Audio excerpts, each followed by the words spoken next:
The mystery of space. Have you not said, I need some space myself? Or I need some space to start my business? Or I need some space to run this enterprise? Or I need some space in order to be able to clear my head out? What is this about the mystery of space? One thing about space is that, unlike places, space is quite abstract. Space is something that can't be seen with the physical eyes, but it affects everything that happens upon the earth. It is a major determinant in the course of actions, occurrences, and events upon the face of the earth. And so, what is this about the mystery of space? Now, we have different kinds of space. We have the media space, we have the mind space, you know. And one thing about this space is that space is not just something that we met, so to say. It's something that is created by people. Some of these spaces are created by people. For example, now the internet space, for example, was just a phenomenon that was discovered, and then people begin to labor on that space. I don't know if you get. And then it really affects and impacts upon the things that happen in the face of the earth. That's why if you look at the mind, look at the imaginations of man, look at the things that people think about. It's quite abstract. Nobody can touch it, nobody can handle it, but we can see the effect on the face of the earth. That is the mystery of space.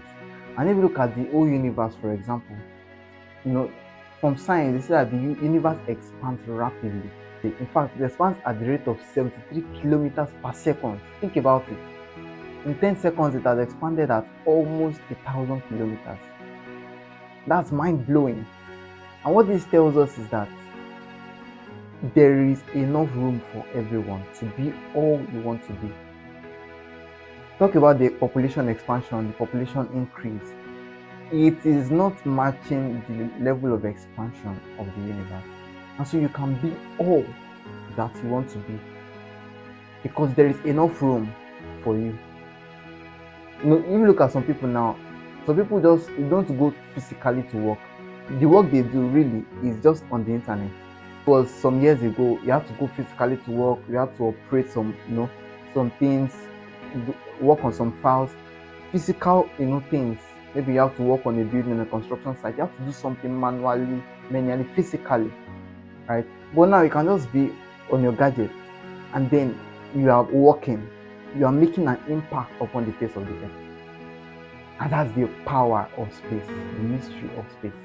One thing about the mind space is that the mind space is limitless. The scripture says that no man can find out the end of God's work, right? No man can find out the end. Look at the rate of the universe expansion. No man can find out the end. So the mind space also has been, because the Bible says that God has placed eternity in man, in the heart of man.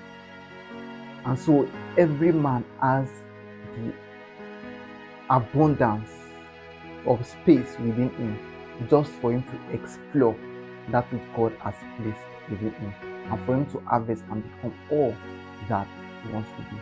And one of the greatest assets that a man has is his mind. And one of the things about spaces is that spaces try to contain with the core, which is the mind space. Because as a man thinks in his heart, so is he. The heart, the mind of a person determines who the person eventually becomes. As we talk about places, how places are developed. In the last Mystery Monday, we talked about places, mystery of places and territory. But how places are developed, it's from within. It's from the space that is within man. If you look at man, okay, man is a matter. That's weight. It occupies space. But then there is more to man than just occupying a physical place, a physical space on the earth. There are also places, there are also spaces that are not seen with the physical eyes, but that impact the realm of man. And so there is a war for these kinds of spaces: the mind space, the media space, the tech space, the finance space, the educational space, and different kinds of spaces upon the face of the earth. And one thing about space is that, we said that the universe expands rapidly. There's enough space for everybody, right, to be able to do. In fact, there are talks about making civilization work in Mars, in another planet. right? So people are looking, exploring options, but why want to ask ourselves this question? Why is there still competition? Why do people still compete for spaces even when there is the abundance of spaces? Why is there spaces? Why is there a competition of spaces upon the face of the earth? Number one is because there is the fight for dominion. There is the fight for influence. Who will control the narrative? Who will make the mark upon the face of the earth? Who will control the things that come and go in and to the earth? But as believers, what do we do? This thing can be quite tricky because scripture says that we shouldn't, scripture says that let the servant of God must not strive, right? So if we talk about strife, if we look at Abraham, for example, Abraham had to remove himself from Lot, had to tell Lot, okay, now let's separate, choose the land and I'll go the other way, right? Because one thing about strife is that strife fights the root of increase. It blocks your mind from thinking outside of the box. It makes you to feel that, oh, this is just it. Wanting to outsmart others and wanting to bring others down, wanting to have the upper hand and others should have the lower hand is what creates a lot of factions. It's what even fights the root of increase and causes a man's space to be reduced, a man's mind space, a man's level and radar of thinking to be clipped and to be clamped. But one thing as Christians we must do, because when we look at Isaac, scripture says that Isaac wanted to dig a well.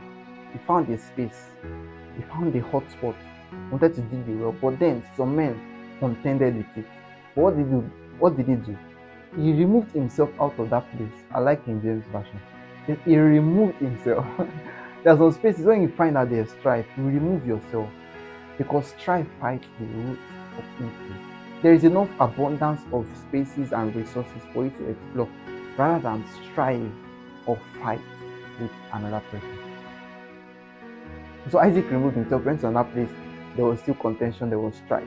He removed himself and then he went to a third place. What happened? Scripture says that for that well, when he dug that well, they strove not. He called the place Rehoboth, saying, the Lord has made room for us. We shall be fruitful and increase in the land. Now look at those words, the choice of those words. We shall be fruitful and increase. When you are competing, this is my space. No, this is my space. You're fighting against some houses, you're fighting against some different things, and there is that strife. You spend and expend all your energy contending. Meanwhile, you can just remove yourself. If you are indeed blessed, the space that you remove yourself towards will also be blessed. And so Isaac said that we will be fruitful and increase in the land. So people just expend their lives fighting lost battles, fighting needless battles. And that's why when you find strife, anytime you find strife, you remove yourself from that. Don't waste your time there because it will hinder you from progressing. It will keep you on a spot. You keep on circling around a particular spot, making no progress, making no increase in your life. And so there is a fight for space. There is a fight for space. There is a fight for space. But one thing about spaces is that space is not something that is just there that if we are not on this space, we miss it. No. We need to find out where we have to be on, for example, and then we need to engage our mind space as God gives us the grace in order to be able to perform that which and change our world. We can literally change our world. We can literally change our world. So the man that invented the internet, so to say, there is enough room for you. That's just the message in this. There is enough room for you. So don't be limited by your environment. Travel in your mind. Travel in the space of your heart.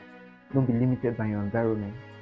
But follow the blueprint, the leadings of God, the footprint of God, and you realize that there is no limit to who you can become in life.